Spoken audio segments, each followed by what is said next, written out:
Bienvenue à la marche pour le climat, la marche d'après. Pourquoi la marche d'après? Parce que le 28 mars, nous avons marché juste avant que la loi climat passe à l'Assemblée nationale.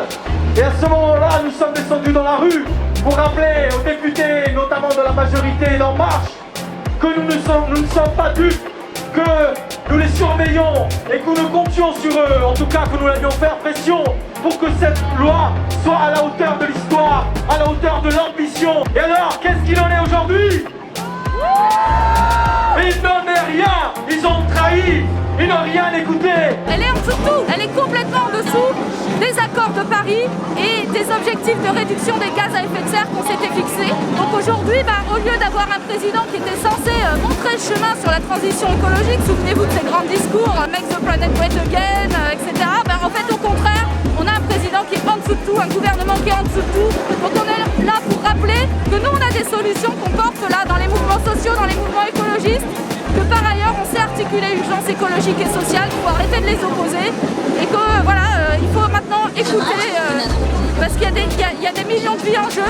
C'est plus une question de long terme avec d'ici plusieurs dizaines d'années, c'est une question d'années si on veut avoir une planète vivable et si on veut sauver des millions de vies à terme.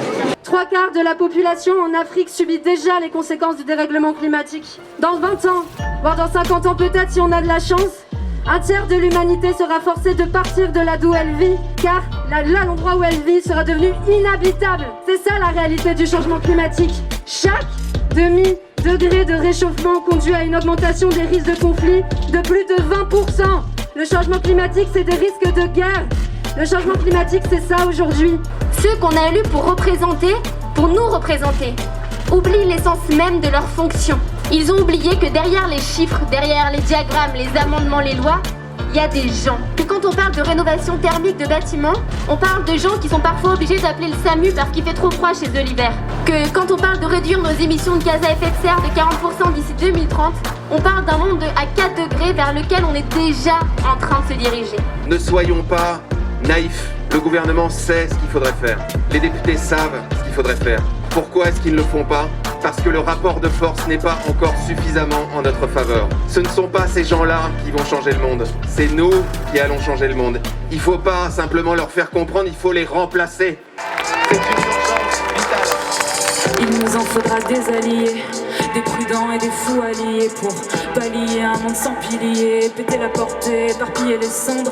J'ai besoin de personne d'autre que les bonnes personnes, celles qui le disent pas mais je sais qu'elles le pensent. Pèse lourd dans la balance quand c'est tout le reste qui dissonne, quand le vent me disperse, y'a leur pas qui résonne. Eux ils disent que ça existe qu'au ciné. Pas les récalcitrants auront qu'à pas en être.